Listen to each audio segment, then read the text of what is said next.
Bonjour et bienvenue sur ce nouveau tuto d'Esprit en Fête. Aujourd'hui, nous allons faire la galette des rois pour 8 personnes. Pour ce faire, il va falloir plusieurs ingrédients.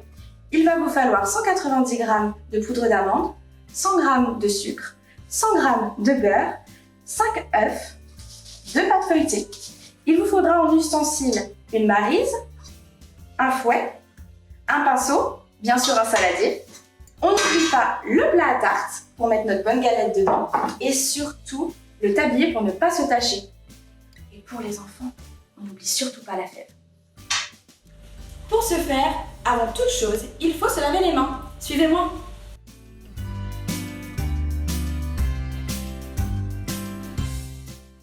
Une fois rincé, on se sèche les mains et on peut y retourner. La première étape de cette recette est la pâte feuilletée. Alors il va falloir que vous la dérouliez comme ceci. Ensuite vous la prenez et vous la mettez au-dessus de votre plat à tarte. Je vous conseille, pour bien la mettre sur les côtés, d'utiliser cette partie-là de votre main. Vous faites un petit L comme ceci et vous la placez comme ça doucement. Il ne s'agit pas de trop appuyer parce que sinon on va faire des trous dans la pâte. C'est juste histoire qu'elle colle vraiment bien au plat en fait. Ensuite vous pouvez aplatir un petit peu le dessus pour que ce soit un petit peu plus joli. Ensuite vous prenez votre fourchette et là c'est le moment marrant. Hop, il suffit de taper comme ceci un petit peu et de faire des trous un petit peu partout. Ça va permettre à la pâte de bien cuire et comme elle est en dessous, celle-ci, ça va permettre qu'elle soit un petit peu moins, un petit peu moins collante. Vous voyez ce que je veux dire? Allez, c'est parti. Tout le monde fait ses petits trous. Et voilà, la première étape est finie. Avant d'aller plus loin dans la recette, il faut mettre à préchauffer le four. Allumez votre four, mettez-le en chaleur tournante à 200 degrés. C'est parti pour le préchauffage. On peut continuer la recette. Dans la deuxième étape, vous devez vous munir de votre saladier ainsi que de votre fouet. Alors on va mélanger les ingrédients que vous avez devant vous, c'est-à-dire la poudre d'amande, le sucre, le beurre et les œufs. Donc on va commencer par mettre la poudre d'amande dans le saladier, ensuite le sucre.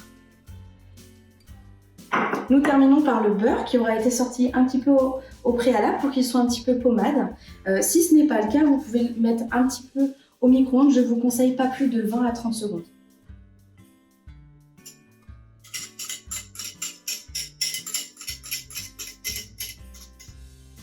Et nous allons finir par les œufs.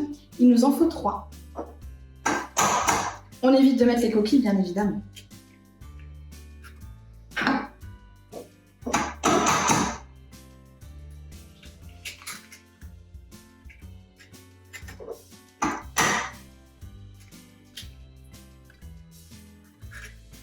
Voilà, on a toujours un petit torchon pour s'essuyer les mains, parce que les œufs, forcément, on en a un petit peu sur les mains. Ensuite, il suffira simplement de mélanger et mélanger jusqu'à temps que vous obteniez une pâte homogène.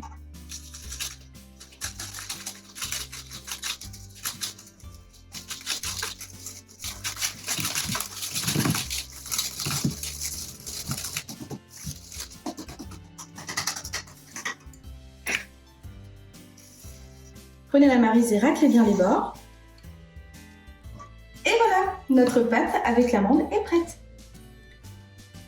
Alors, il va falloir dans un premier temps verser la préparation avec la pâte d'amande à l'intérieur de la pâte. Hop. Vous pouvez vous aider d'une maryse, c'est beaucoup plus simple et ça racle très bien les bords. Comme ça, pour les gourmands, il n'y aura rien qui reste dans le bol. Tant pis. Hop. Ensuite, il faudra bien l'étaler.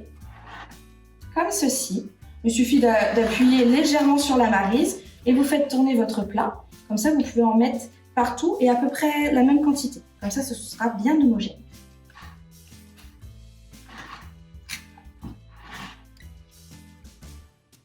Donc on va recouvrir avec la deuxième pâte feuilletée notre préparation. Mais avant, surtout, on n'oublie pas les petites fèves. Alors normalement, on en met une, mais parce qu'on ne veut pas être jaloux, on va mettre 2. Hop, on les dispose où on veut.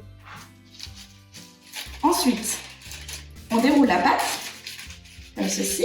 Hop, on fait attention.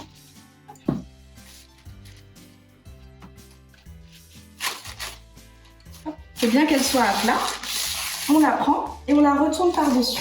Il faut vraiment qu'elle recouvre toute la première pâte. Voilà, comme ceci. Donc si votre pâte sort du frigo, ça va avoir un petit peu de mal à coller. Donc ce que je vous conseille, c'est de prendre un petit bol d'eau, de tremper délicatement votre doigt et de passer sur le bord de la tarte. Ensuite, vous remettez la deuxième tarte par-dessus et vous faites une légère pression. Et ça devrait mieux coller. Et vous répétez l'opération sur toute la tarte.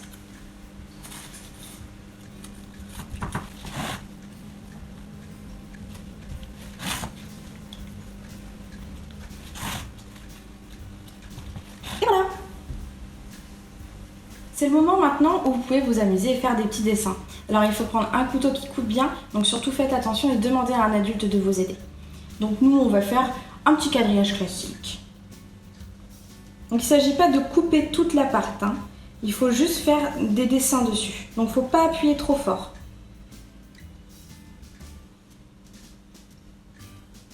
Vous pouvez faire ce que vous voulez, des épis de blé, vous pouvez faire des ballons si ça vous chante, vous pouvez faire vraiment tout ce que vous souhaitez.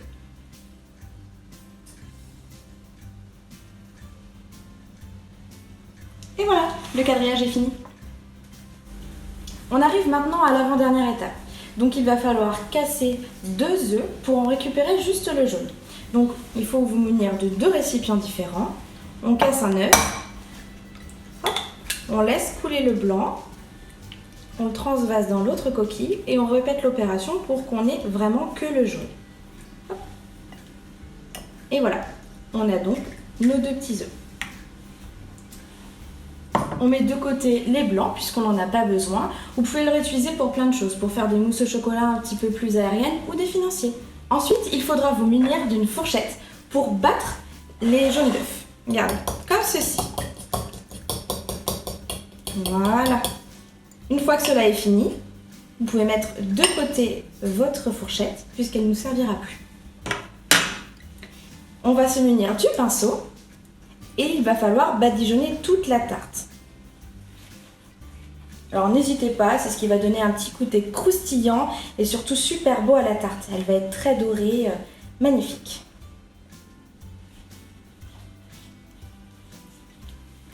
Pour ne pas en mettre partout, je vous conseille de le faire au-dessus.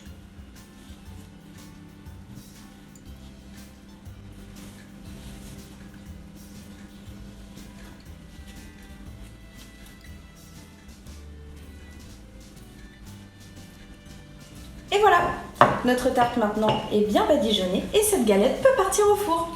Suivez-moi. On pose délicatement et on fait surtout attention, le four c'est chaud.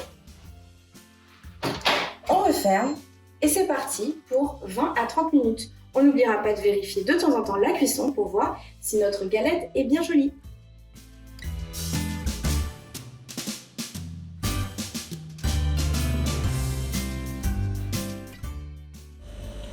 Voilà, notre galette est bien cuite. On va pouvoir la retirer du four. Prenez un torchon ou des maniques pour ne pas vous brûler. Regardez-moi cette belle galette.